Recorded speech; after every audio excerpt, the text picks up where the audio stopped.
हाँ जी स्टूडेंट्स, अज असीं जिहड़ा टॉपिक करांगे वो हैगा डिटरमिनेंट्स ऑफ डिमांड और डिमांड फंक्शन। मंग दे निर्धारक तत्त जां मंग फलन असीं ऑलरेडी कर चुके हैं। ਜਦੋਂ ਅਸੀਂ लॉ ऑफ डिमांड ਕੀਤਾ है तो ਅਸੀਂ ਕੀ ਕੀਤਾ है, वस्तु ਦੀਆਂ ਆਪਣੀਆਂ ਕੀਮਤਾਂ ਜੇ ਘੱਟ ਹੋਣਗੀਆਂ ਤਾਂ ਵਸਤੂ ਦੀ ਮੰਗੀ ਗਈ ਜਿਹੜੀ ਮਾਤਰਾ ਹੈ ਉਹ ਕੀ ਕਰ ਜੂਗੀ, ਵੱਧ ਜੂਗੀ। ਤੇ ਜੇ ਆਪਣੀਆਂ ਕੀਮਤਾਂ ਵਧਣਗੀਆਂ ਤਾਂ ਵਸਤੂ ਦੀ ਮੰਗੀ ਗਈ ਮਾਤਰਾ ਕੀ ਹੋਊਗੀ, ਘਟ ਜੂਗੀ। ਤਾਂ ਪਰ ਅਸੀਂ ਨਾਲ ਹੀ ਕੀ ਰਿਹਾ ਸੀਗਾ, ਬਾਕੀ ਹੋਰ ਗੱਲਾਂ ਸਮਾਨ ਰਹਿਣ ਤੇ। ਠੀਕ ਹੈ, ਤਾਂ ਇਹਦਾ ਮਤਲਬ ਇਹ ਹੈ ਕਿ ਮੰਗ ਨੂੰ ਹੋਰ ਬਹੁਤ ਸਾਰੇ ਇਹੋ ਜਿਹੇ ਤੱਤ ਹੈ ਜਿਹੜੇ ਪ੍ਰਭਾਵਿਤ ਕਰਦੇ ਆ ਤੇ ਜਿਹੜੇ ਅਸੀਂ ਲਾਅ 'ਚ ਕੀ ਮੰਨੇ ਸੀ, ਸਥਿਰ ਮੰਨੇ ਸੀ। ਠੀਕ ਹੈ, ਜਦੋਂ ਅਸੀਂ ਉੱਥੇ ਡਿਮਾਂਡ ਫੰਕਸ਼ਨ ਲਿਖਿਆ ਸੀ ਤਾਂ ਇਹਦੇ ਉੱਪਰ ਬਾਰ ਸੀਗਾ ਤਾਂ ਇਹ ਮੰਨ ਕੇ ਚੱਲਿਆ ਸੀ ਕਿ ਬਾਕੀ ਜੋ ਸਾਰੀਆਂ ਹੋਰ ਗੱਲਾਂ ਜਿਹੜੀਆਂ ਮੰਗ ਨੂੰ ਪ੍ਰਭਾਵਿਤ ਕਰਦੀਆਂ ਹਨ ਉਹ ਸਥਿਰ ਰਹਿਣਗੀਆਂ।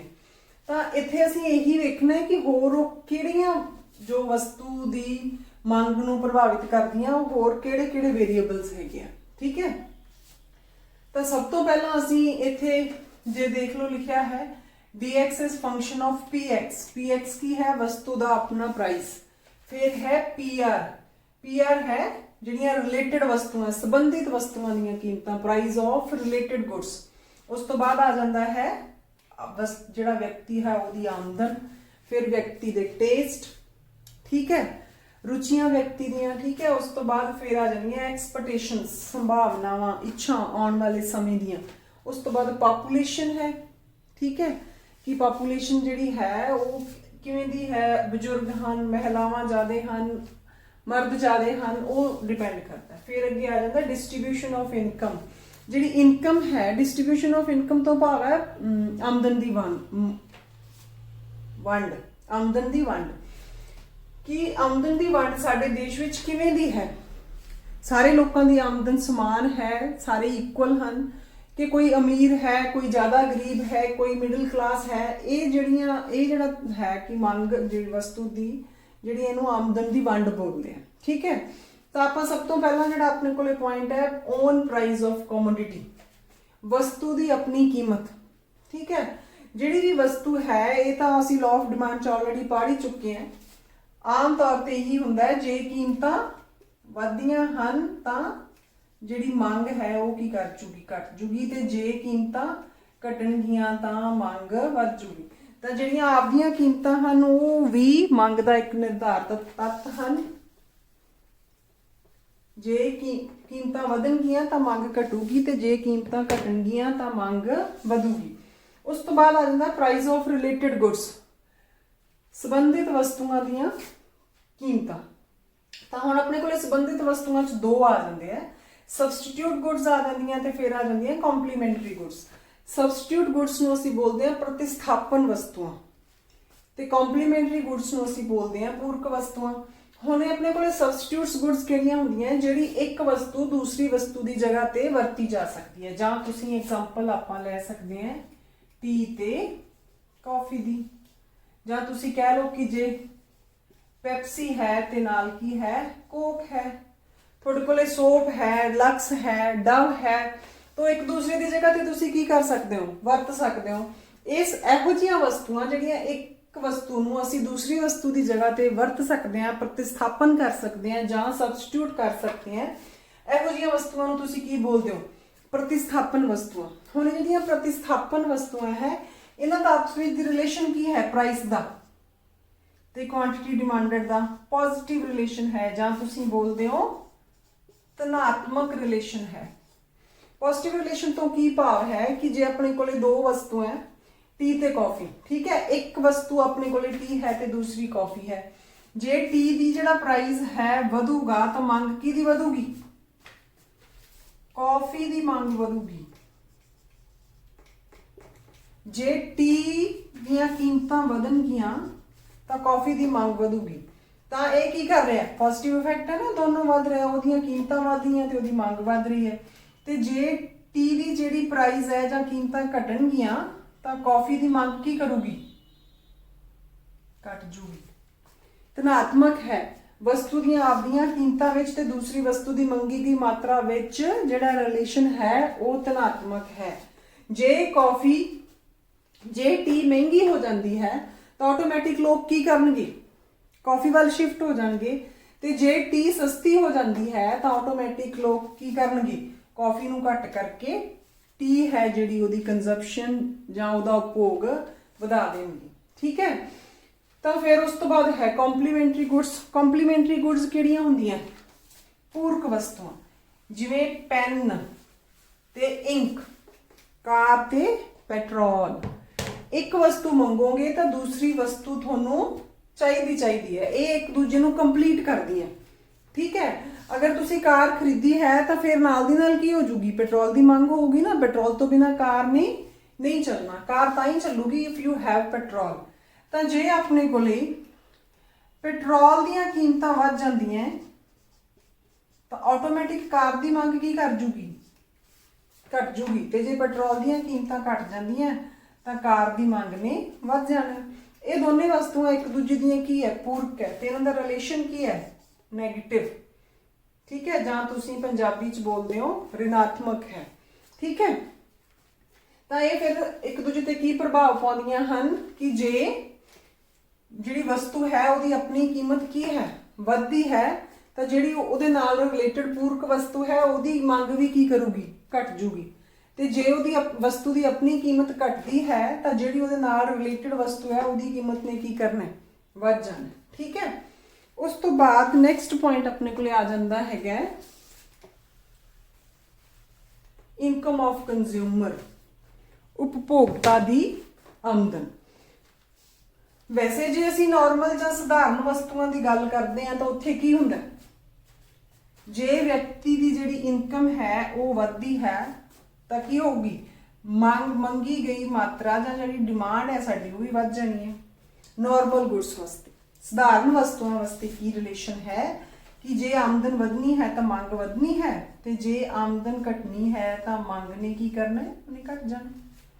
ਠੀਕ ਹੈ, ਜਦੋਂ ਤੁਸੀਂ ਨਾਰਮਲ ਗੁੱਡਸ ਦੀ ਗੱਲ ਕਰਦੇ ਹੋ ਫਿਰ ਆ ਜਾਂਦੀਆਂ ਇਨਫੀਰੀਅਰ ਗੁੱਡਸ ਜਾਂ ਘਟੀਆ ਵਸਤੂਆਂ। ਪਹਿਲਾਂ ਵੀ ਵੈਸੇ ਮੈਂ ਦੱਸ ਚੁੱਕੀ ਹਾਂ। ਇੱਥੇ ਫਿਰ ਕੀ ਹੁੰਦਾ ਹੈ, ਜੇ ਸਾਡੀ ਆਮਦਨ ਵੱਧਦੀ ਹੈ ਤਾਂ ਇਹਨਾਂ ਦੀ ਮੰਗ ਕੀ ਕਰਦੀ ਹੈ, ਘਟਦੀ ਹੈ, ਤੇ ਜੇ ਆਮਦਨ ਘਟਦੀ ਹੈ ਤਾਂ ਇਹਨਾਂ ਦੀ ਮੰਗ ਕੀ ਕਰਦੀ ਹੈ, ਵੱਧਦੀ ਹੈ। ਜਿਵੇਂ ਅਸੀਂ ਉਹਦੇ ਐਗਜ਼ਾਮਪਲ ਕੀਤੀ ਸੀ ਪਿਛਲੀ ਵੀਡੀਓ ਵਿੱਚ ਵੀਟ ਦੀ ਤੇ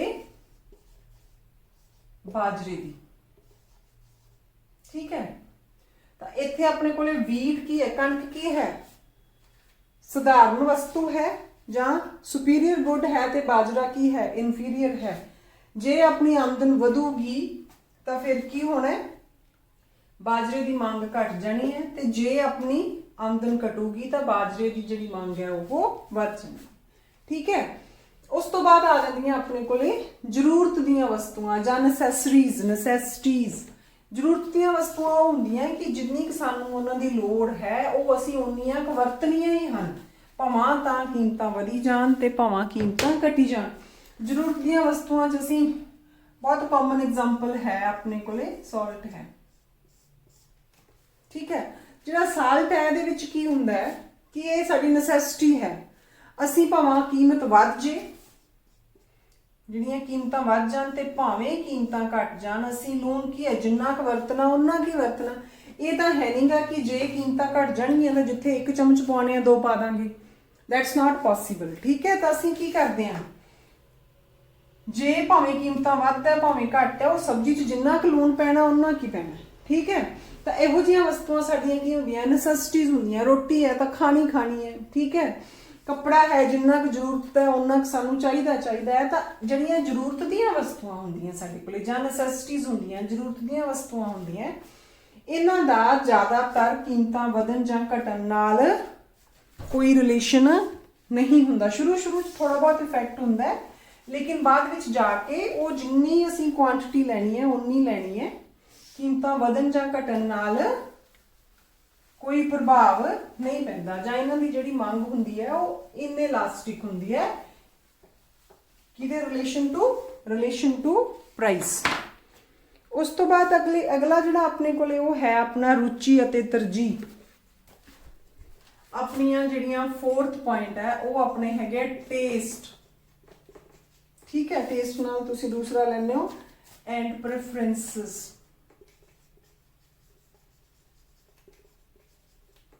ਜਾਂ ਤੁਸੀਂ ਬੋਲੋਗੇ ਰੁਚੀ, ਅਤੇ ਤੁਹਾਡੀ ਹੈ ਤਰਜੀਹ।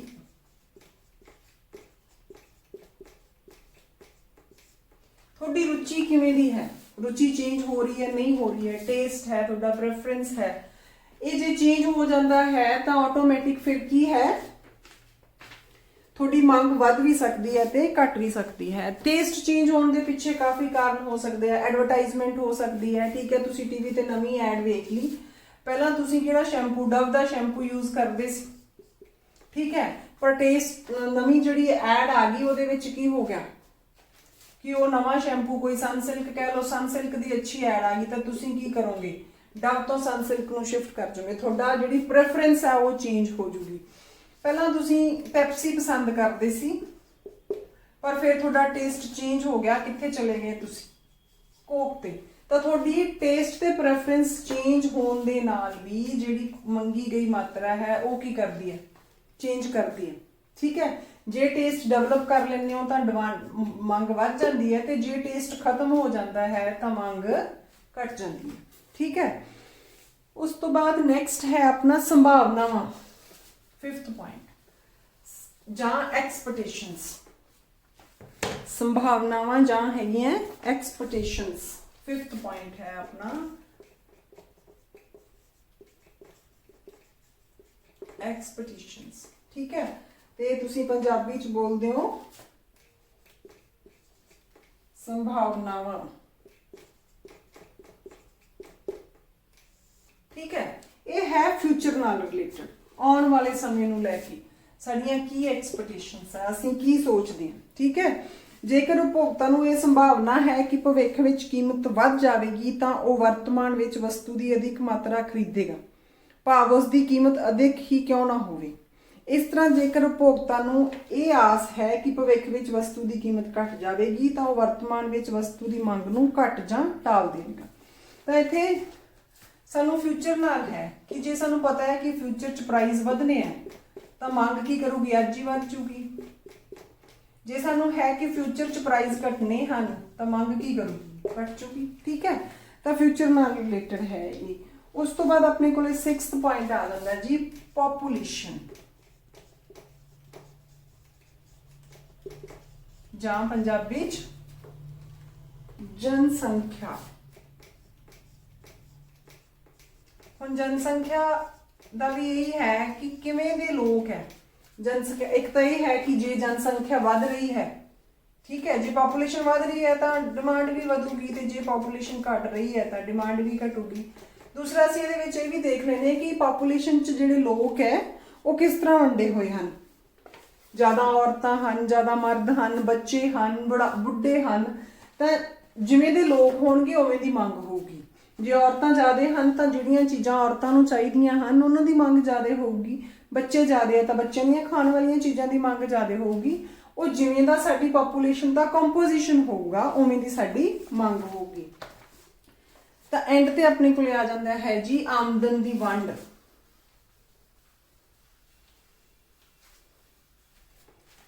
ਜਾਂ ਆਮਦਨ ਦੀ ਵੰਡ ਨੂੰ ਜੇ ਤੁਸੀਂ ਬੋਲਦੇ ਹੋ distribution of income, that is 7th point, distribution of income, ਜਾਂ ਕਹਿ ਲੋ ਆਮਦਨ ਦੀ ਵੰਡ। ਆਮਦਨ ਕਿਵੇਂ ਲੋਕਾਂ ਵਿੱਚ ਵੰਡੀ ਹੋਈ ਹੈ, ਗਰੀਬ ਜ਼ਿਆਦਾ ਹੈ, ਅਮੀਰ ਜ਼ਿਆਦਾ ਹੈ। ਠੀਕ ਹੈ, ਤਾਂ ਜਾਂ ਸਮਾਨ ਆਮਦਨ, ਮਤਲਬ ਵੰਡ ਸਮਾਨ ਹੈ ਕਿ ਸਾਰੇ ਲੋਕਾਂ ਦੀ ਆਮਦਨ ਇੱਕੋ ਜੀ ਹੈ, ਤਾਂ ਉਹ ਜੀਆਂ ਜਿਹੜੀਆਂ ਹੈ ਵਸਤੂਆਂ ਦੀ ਮੰਗ ਜ਼ਿਆਦਾ ਹੋਊਗੀ। ਜੇ ਸਾਡੀ ਪੋਪੂਲੇਸ਼ਨ ਵਿੱਚ ਅਮੀਰ ਜ਼ਿਆਦਾ ਹੈ, ਅਨਇਕੁਅਲ ਡਿਸਟ੍ਰੀਬਿਊਸ਼ਨ ਹੈ, ਤਾਂ ਉੱਥੇ ਲਗਜ਼ਰੀਜ਼ ਜਿਹੜੀਆਂ ਹੈਗੀਆਂ, ਵਿਲਾਸਤਾਵਾਂ, ਉਹੋ ਜਿਹੀਆਂ ਵਸਤੂਆਂ ਦੀ ਮੰਗ ਵੱਧ ਜੂਗੀ। ਜੇ ਸਾਡੀ ਇਕੁਅਲ ਡਿਸਟ੍ਰੀਬਿਊਸ਼ਨ ਹੈ ਤਾਂ ਜ਼ਿਆਦਾ ਜਿਹੜੇ ਕੰਫਰਟਸ ਹੈ, ਠੀਕ ਹੈ, ਤਾਂ ਉਹਨਾਂ ਦੇ ਨਾਲ ਆ ਜਾਂਦੇ ਹੈਗੇ ਆਪਣੇ ਕੋਲੇ ਨੈਸੈਸਿਟੀਜ਼ ਹੈ, ਸਾਡੀਆਂ ਜ਼ਰੂਰਤਾਂ ਹੈ, ਤੇ ਜਿਹੜੇ ਸਾਡੇ ਕੰਫਰਟਸ ਹੈ, ਠੀਕ ਹੈ, ਆਰਾਮਦਾਇਕ ਵਸਤੂਆਂ, ਉਹਨਾਂ ਦੀ ਮੰਗ ਵੱਧ ਜਾਂਦੀ ਹੈ। ਇਹ ਜਿਵੇਂ ਦੀ ਡਿਸਟ੍ਰੀਬਿਊਸ਼ਨ ਹੋਊਗੀ ਉਵੇਂ ਦੀ ਆਮਦਨ ਦੀ ਵੰਡ ਹੋਊਗੀ। ਠੀਕ ਹੈ। ਇਸ ਤੋਂ ਅੱਗੇ ਜਿਹੜਾ ਸਾਡਾ ਟੌਪਿਕ ਹੈ